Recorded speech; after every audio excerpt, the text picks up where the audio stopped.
హైదరాబాద్ లో జరగబోయే మనీ మంత్ర money manifestation classes కి ఇప్పుడే కాల్ చేసి రిజిస్టర్ అవ్వండి. నమస్తే రమ్మగారు. నమస్తే జయ. గుండు భీమన్న సిరీస్ చేస్తున్నాం రమ్మగారు. ఒక ముసలి బిచ్చగాడు దొరికాడు భీమన్నకి. ఆయన సాధువుగా భావించేశాడు. కుర్రాడు ఏం చేశాడు, ఈ మహాసాధువు ఈయన దగ్గర నేను చాలా నేర్చుకున్నాను, నీ భీమన్నని అంటించాడు. అక్కడి నుంచి భీమన్న చెప్పాడనమాట కుర్రాడు, ఇవాళ నుంచి వీడు సేవ చేస్తాడు గురువు మీకు అని. సరే ఆయన అన్నాడు బిచ్చగాడు, మన దగ్గర సేవ చాలా సింపుల్ నాయనా, ఏమీ లేదు, మనకు కొన్ని సామాన్లు ఉన్నాయి, సామాన్లు జాగ్రత్తగా చూసుకో, తర్వాత నన్ను కర్ర పుచ్చుకుని నడిపిస్తే చాలు. ఒక కర్ర ఉంది, ఆ కర్రకి అవతల చివరో కొంకి యువతల చివరో కొంకి ఉన్నాయి. వెనకాల కొంకి ఆయన పట్టుకుంటాడు, ముందు కొంకి నడిచేవాడు పట్టుకోవాలన్నమాట. ఓహో. అక్కడి నుంచి సామాన్లు ఏమున్నాయి, తట్ట బుట్ట, చెంబు తపేల, తర్వాత ఏమో లోట గరిట కర్ర, అవే సామాన్లు. తర్వాత నువ్వు నడిచేటప్పుడు నువ్వు మధ్యలో ఆగక్కర్లా, నీళ్లుంటే నీళ్లు గురు అని చెప్పాలి, రాయి ఉంటే రాయి అని చెప్పు. నువ్వు నా కోసం ఆగక్కర్లా, నా చేయి పుచ్చుకుని నడిపించక్కర్లా, నువ్వు నీళ్ళని చెప్తే నేను నీళ్ళలో ఎలా నడవాలో నాకు తెలుసు అన్నాడు. బాగుందిగా. సరే వీటి సామాన్లన్నీ చూసుకున్నాడు, తట్ట బుట్ట ఉన్నాయి, తర్వాత చెంబు తపేలా ఉంది, లోట గరిట ఉన్నాయి, కర్ర ఏమో ఆయన చేతిలో ఉంది. సరే ఈ సంచి ఈ బుట్ట ఎత్తి నెత్తి మీద పెట్టుకుని ఆయన కర్ర పుచ్చుకుని నడవటం మొదలెట్టాడు. వెనకాల కర్ర ఆయన పుచ్చుకున్నాడు, నడిచొస్తుంటే మధ్యలో ఆగాడు. ఎందుకురా ఆయన ఆగక్కర్లేదని చెప్పే కదంటే, నీళ్లు గురు అన్నాడు. నీళ్ళ? సరే నీళ్ళల్లో ఎవరైనా నడుస్తున్నారా అని అడిగాడు బిచ్చగాడు. అడిగితే ఆవులు నడుస్తున్నాయి గురు అని చెప్పాడు. సరే అయితే మనకంటే ఆవులు నడుస్తున్నాయి అంటే అవి మునగవన్నమాట. బిచ్చగాడి తెలివితేటలు కళ్ళు లేని వాళ్ళు అందులకి భగవంతుడు ఒక తెలివి పెడతాడు. ఆవులు నడిచి అవతలకి వెళ్ళిపోతున్నాయి అంటే మనం కూడా నడిచి వెళ్ళిపోగలం, ముందు ఎలాగో వాడు పట్టుకుంటాడు. అక్కడి నుంచి సరేనన్నాడు. ఆ వెనకాల ఆయన కర్ర పుచ్చుకున్నాడుగా, వీడు నడుచుకుంటూ పోయాడు నీళ్ళలోకి. ఇద్దరు నీళ్ళల్లో నడుస్తుంటే ఏమైంది, వీడికి భీమన్న కాలికి ఒక రాయి తగిలింది. రాయి గురు అన్నాడు కానీ ఏం చేశాడు, దబిక్కిని ముందుకు పడ్డాడు. ఓహోహో. బుట్ట వీడి ఎత్తి మీదే ఉంది కానీ వీడు కర్ర వదిలిపెట్ట, నీళ్ళలో పడంగానే ఆ కొంకితో లాగబడి ఆ బిచ్చగాడు గస్తా నీళ్ళలో పడిపోయాడు. ముందు వాడు పడిపోయాడు అనుకో, వీడిని పట్టుకుని ఉన్న వెనకవాడు ఆటోమేటిక్గా పడిపోతాడు. వీడు కంగారు పడి లేచి బుట్ట తట్ట మళ్ళీ అన్ని సరి చూసుకుని సామాన్ ఎత్తి మీద పెట్టుకున్నాడు, కొంకి పుచ్చుకున్నాడు, కర్ర పుచ్చుకున్నాడు. కర్ర వెనకాల బిచ్చగాడు లేడనే విషయం చూసుకోలేదు. ఈ బిచ్చగాడు నీటి ప్రవాహానికి కొట్టుకుపోయాడు. ఆయన నీళ్ళలో పడ్డాడట, కళ్ళు కనపడితే వేరే వ్యవహారము, పైగా ఆదాటన నీటిలో పడేసరికల్లా ఏమవుతుంది, కంగారు వస్తుంది. నీళ్లు లోతు లేవు, మనం నడవగలిగేంత ఉన్నాయి అనేది చూసిన వాడి వ్యవహారం వేరు, చూడలేని వాడి వ్యవహారం వేరు. పాపం ఆయన ప్రవాహానికి ఓ పక్క కొట్టుకుపోయాడు, చిన్న నీరు కాలవది. ఈయన వీడేం చేశాడు, ఈ కర్ర పుచ్చుకుని వెనకాల మనిషి ఉన్నాడు అనుకుని నడుచుకుంటూ వచ్చేసి చూసేసరికల్లా ఏమైంది, వెనకాల ఎవరో పట్టుకున్నారు ఈ సంచి. వీడు కింద పడ్డాడు కదా, బుట్ట పడేసరికల్లా బిచ్చగాడి వెనకాల ఆయన సంఖకి ఒక జోలు ఉంది బిచ్చగాడికి. ఆ బిచ్చగాడు పడిపోయాడు కదా, దీనికి ఒక కొంకి ఉందిగా కర్రకి, ఆ కొంకికి తగులుకుని ఉంది. అందులోకి ఈ నీళ్ళలో పడేసరికల్లా ఓ పాము కాసిన చేపలు పడ్డాయి ఆ సంచిలో. వీడేం చేశాడు, గట్టిగా పుచ్చుకున్నాడు కదా ఆ కొంకిని. ఆ కొంకి పట్టుకుని సంచిని మెలిపెట్టి పట్టుకునే సందట్లో ఏమైంది, ఈ సర్పం కాస్త ఆ కొంకి మెలికలో పడింది దాని తల. అది పైకి రాబోయింది. వీళ్ళు లేవదీసి ఆ కర్ర మెలిపెట్టి పుచ్చుకునేటప్పుడు ఆయన పుచ్చుకోలేడు, ఆయన గుడ్డివాడు అనే ఇంగితం లేదు, వీడు బ్రెయిన్ తక్కువవాడు కదా. ఆ మెలికలో పడి పాము ఇట్లా పడగెత్తింది, ఆ మెడ పట్టేసేసింది, అది అట్లాగే చచ్చిపోయింది. ఓహో. వీడు ముందుకెళ్ళేసరికల్లా ఈ కాలువ దాటేశాడు, ఊళ్ళోకి అడుగు పెట్టాడు. కాలువ దాటగానే ఊరుంది, జనాలందరూ చూస్తున్నారు వీడిని. తట్టబుట్ట నీళ్లతో తడిసిపోయి ఉన్నవాడు వీడు వెనకాల ఒక కర్ర పుచ్చుకుని నడుస్తున్నాడు. ఆ కర్రకున్న కొంకికి పాము ఉంది. జనాలంతా వాడికేసో చూస్తారు, ఏమిట్రా పామును మోసుకొస్తున్నావు, ఏరా అమ్మో పాము అని కొంతమంది అరిచారు. ఏం మోసుకొస్తున్నావురా అని కొంతమంది అడిగారు. మా గురువుగారండి అన్నాడు. ఏం గురువురా, గురువుగారు పాములారైపోయాడు, చూసుకోరా వెనకాల, ఏ సాములారిని తెచ్చావురా అని అందరూ నవ్వేసరికల్లా వెనక్కి తిరిగి చూస్తే ఏముంది, పాము. గురువు సాధువు, ఆయన పాముగా మారిపోయాడు. ఓహో, అంతేగా. అయ్యో గురువుగారు పాముగా మారిపోయాడు, ఇదేమిటి ఇలా అయిందని ఆ సంచి తీస్తే సంచిలోంచి చేపలు ఎగరబడ్డాయి. ఏం చేయాలో తెలియలే. సరే ఇంకేం చేస్తాడు, ఆ పాముని తీసి బయట పారేశారు. చుట్టుపక్కల వాళ్ళని బండి భయపడతాడేమోనని తీసి పారేశారు. వీడు ఇంకేం చేయలేక, అయ్యో స్వాములారి దగ్గర మా నాయనమ్మ ఏం చెప్పింది, అవ్వా నువ్వు వెళ్తే భుక్తి ముక్తి, నీకు కొంచెం జ్ఞానం కూడా వస్తుంది పెద్దవాళ్ళతో తిరిగితే. చెప్పింది ఆవిడ. అయ్యో స్వాములారికి మోక్షం వచ్చినట్టుంది, ఆయన పాము అయిపోయాడు, పాము కాస్త చచ్చిపోయిందంటే స్వాములారు వెళ్ళిపోయాడు, రూపం మార్చుకున్నాడు స్వాముల వారు, అలా భావించాడు వాడు. ఆయన పడిపోయాడు, ఇది వచ్చింది, అవన్నీ వాడి బుర్రకు అందల. చుట్టుపక్కల వాళ్ళు అడిగితే వీడేం చెప్తాడు, మా స్వాములారు నేను పుచ్చుకొచ్చాను, ఆయన ఎప్పుడు పాముగా మారాడో నాకు తెలీదు, నీళ్ళలో పడిపోయాడు, నీళ్ళలో సంచి పడింది, ఆ ఇన్ఫర్మేషన్లు ఇవ్వాల.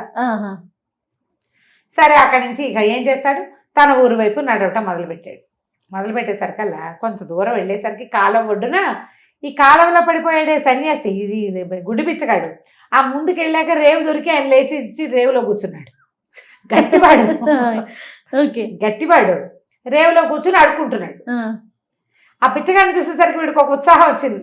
గురు అని పరిగెత్తుకుంటూ వచ్చి, ఇదిగోండి తట్టా బుట్ట, చెంబు తప్పేలా, లోటా గరిటె కర్రాను, ఇదిగోండి అన్నాడు. అనేసరికల్లా ఈమె గట్టిగా పొట్టాడే, దొంగ వెధవా, నన్ను నీళ్ళలో దోసేసి ఇప్పుడు మళ్ళీ నా సేవ చేయడానికి నా వెనకాల తయారవా, నా సామాన్లు అక్కడ పెట్టు అని అరిచి కేకలేశాడు. వీడికి ఇంకా సేవ చేయించుకోడు. ఏం చేస్తాడు భీమన్న, సరే ఇంకేం చేస్తాము, ఆ తట్టా బుట్ట అక్కడ పెట్టి మళ్ళీ నాయనమ్మ దగ్గరికి పోయాడు, వాళ్ళ అవ్వ దగ్గరికి. అవ్వంది, ఒరే నాయన ఎలాగురా ఇలాగా, నువ్వు స్వాములారి దగ్గర సేవ చేసి ఏదో తెస్తావనుకుంటే నీకు జ్ఞానము రాలేదు, ఇది చెప్పి జరిగిన కథ అంతా చెప్తే మా అమ్మ బాగా ఊహించింది, ఆవిడ తెలివైంది, ఏం జరిగి ఉంటుందో వీడికి అర్థం కాదు. నా స్వాములారు వేషం మార్చుకున్నారు, ఆ వేషంలో చచ్చిపోయారు, మళ్ళీ అక్కడ ప్రత్యక్షం అయ్యారు, స్వాములారు మహత్తు కలిగి ఉన్నాడని భావిస్తున్నాడు అంతే. మరి సరే ఏమైంది, కొద్ది రోజులు గడిచాయి. ఆ ఊళ్ళో ఒక మంచి శ్రీమంతుడు ఉన్నాడు. శ్రీమంతుడి దగ్గర ఒక పనివాడు ఉన్నాడు. ఆ శ్రీమంతుడికి పని పాట ఏం లేదు. ఆయన పొద్దున్న తినేసి పడుకునేవాడు, మధ్యాహ్నం లేచి మళ్ళీ ఏదో కాస్త తినేసి మళ్ళీ పడుకునేవాడు, రాత్రి మళ్ళీ తినేసి పడుకోవటమే. ఆయనకి ఏమీ పని పాట లేదు, బోల్డ్ డబ్బులు ఉన్నాయి. వంటవాడిని పెట్టుకున్నాడు. వండటం తప్పిస్తే ఇంకేం పని లేకపోవడంతో వంటవాడు కూడా కొంచెం బలిసాడు. నేను ఒక్కడనే చేయలేకపోతున్నానండి, ఇంకో మనిషిని పెట్టుకుంటానని శ్రీమంతుడిని అడిగాడు. ఆయన పెట్టుకోమన్నాడు. అప్పుడు ఆ వంటవాడు ఏం చేశాడు, వీళ్ళ ఇంటికి వచ్చి, ఏమమ్మా నాకు ఒక కుర్రాడు కావాలి పని సాయానికి, పై పనులకు సహాయం లేదు, మరి మీ ఇంట్లో పిల్లాడు ఉన్నట్టు కదా పంపిస్తావా అన్నాడు. సరే ఈవిడేమో మనవని అడిగింది, ఏరా భీమన్న పోనీ శ్రీమంతుల ఇంట్లో పని చేస్తావా అని అడిగింది. సరే పనే కదా మనకు కావాల్సింది, డబ్బులు వస్తాయి, సరే చేస్తానన్నాడు. పోయి వాళ్ళ ఇంట్లో చేరాడు. ఈ శ్రీమంతుడు ఏమిటి, పొద్దున 10 గంటలకి పలహారం చేసి పడుకుంటాడు, లేదా అన్నం తిని పడుకుంటాడు. అన్నాలే తింటారు 10-10:30 కల్లా. అన్నం తిని కాసేపు అటు ఇటు తిరిగి 12 గంటలకు విశ్రమిస్తాడు.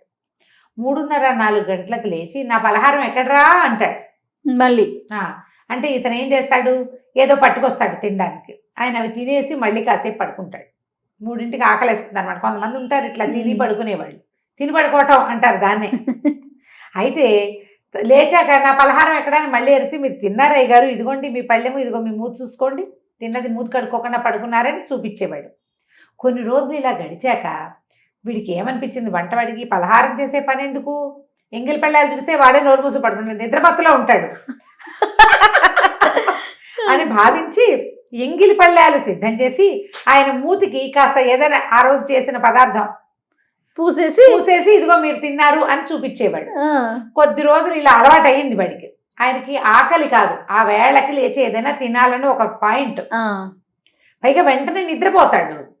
ఇలా చేసేవాడు. అయితే ఏమైంది, రోజు ఆయన ఎంగిలి పళ్ళాలు పెట్టడం ఒక వారం గడిచింది. భీమన్న వెళ్ళి ఒక 1 వీక్ అయ్యి ఈ ఎంగిలి పళ్ళెం కింద పెట్టడం, ఆయన మూతికి మీసాలు, పెద్ద పెద్ద మీసాలు ఉంటాయి ఆయనకి, బొంగ మీసాలు, ఆ మీసాలకి కాస్త మంచం మీద ఒక నలకంత పడేయటం. తర్వాత వాడు హాయిగా కులాసాగా తన దారిని తను ఉండటం చేసేవాడు. ఒకరోజు ఏమైంది, భీమన్నకి అప్పచెప్పాడు. భీమన్నకి అప్పచెప్పి, ఒరే ఎంగిలి పళ్ళాలు కింద పెట్టు, ఇందులో ఉన్న తేనె, నెయ్యి అయ్యగారి మూతికి రాయి అని చెప్పాడు. మూతికి రాయమన్నాడు. సరే వీడు వచ్చి పళ్ళాలు కింద పెట్టాడు. ఈయన పడుకుని నిద్రపోతున్నాడు, చిన్నగా గురక పెడుతున్నాడు కూడాను. తీరా చూస్తే ఏం చెయ్యాలి అని ఆలోచించాడు. మూతికి రాయాలా ముక్కుకి రాయాలా? మూతికి రాయాలంటే మీసాలు ఉన్నాయి, వాడు చెప్పింది మీసాలకి అని చెప్పాల, మూతికి అని చెప్పాడు. ఇప్పుడు మూతికి రాస్తే ఏమవుతుంది, మూతికి అంటది, అది మీసానికి అంటుతుంది. అతను చెప్పిన మాట నేను విన్నట్టు కాదు. పోనీ ముక్కుకి రాస్తేనో, ముక్కుతో కాదు కదా తినేది, నోటితో తింటాను, వీడికి ఈ తెలివి ఉంది. గడ్డానికి రాస్తే ఏమవుతుంది అని ఆలోచించి, అయ్యగారు ఒకసారి లేవండి అని లేపేసరికి ఆయన ఏమిట్రా అని లేచాడు. మరి ఇది పలహారం మీ మూతికి రాయాలి, మూతికి రాయమంటారు. శభాష్. ముక్కుక, మీసాలక, గడ్డానిక, దేనికి మీరు రాయమంటారు? దానికి రాస్తానని అడిగాడు. అడిగేసరి కాదు, మూతికి రాయటం ఏమిట్రా, తినడానికి పెట్టాలి కదంటే, కాదండి ఎంగిలి పెళ్ళం కింద పెట్టాను, మూతికి రాస్తాం రోజు, ఆయన రాస్తాడు, ఇవాళ నన్ను రాయమన్నాడు, మీ మూతేమో కనపడదు మీసాల్లో, దేనికి రాయమంటారో చెప్పండి అన్నాడు. అనగానే ఆయనకు ఒక క్షణం, ఏమిట్రా ఏం పెట్టావు కింద అన్నాడు. ఎంగిలి పెళ్ళం కింద పెట్టానండి. అయితే నేను తినలేదుట్రా అన్నాడు. మీరు తినలేదండి, రోజు అలాగే పెడుతున్నాము, ఇవాళ కూడా నేను పెట్టడానికి పట్టుకొచ్చాను, సందేహం వచ్చింది అడగాలి కదా, చూడండి మరి సందేహం గురించి చేసుకోవద్దు, అందుకని మిమ్మల్ని లేపడితే మీరు చెప్తే మూతికి రాయమంటారు, మీసానికి రాయమంటారు, ముక్కుకో గడ్డానికో రాయమంటే అక్కడ రాస్తారండి అన్నాడు. అనగానే ఆయనకి వెంటనే తన వంటవాడి చేస్తున్న మోసం అర్థమైపోయింది. అక్కడి నుంచి హత్తెరిగా అని లేచి ముందు వంటవాడిని చెడామడా రెండు కొట్టాడు. వంటవాడికి ఎవరు లోకువా? భీమన్న లోకువా, అంతే కదా. వారం రోజులు పనిచేసిన జీతం ఇవ్వకుండా 2 దెబ్బలు కొట్టి, వెదవా నా జీవిక పాడు చేసేసావు నీ వల్ల అని కొట్టి తరిమేశాడు. మళ్ళీ భీమన్న యథాప్రకారం అవధికి వచ్చాడు. ఇప్పుడు సందేహ నివృత్తి అయిపోయింది. ఇప్పుడు వచ్చేసారి అతను ఏం చేయబోతాడో మళ్ళీ వచ్చే భాగంలో తెలుసుకుందాం. తప్పకుండా అండి. నమస్తే రమగారు. నమస్తే.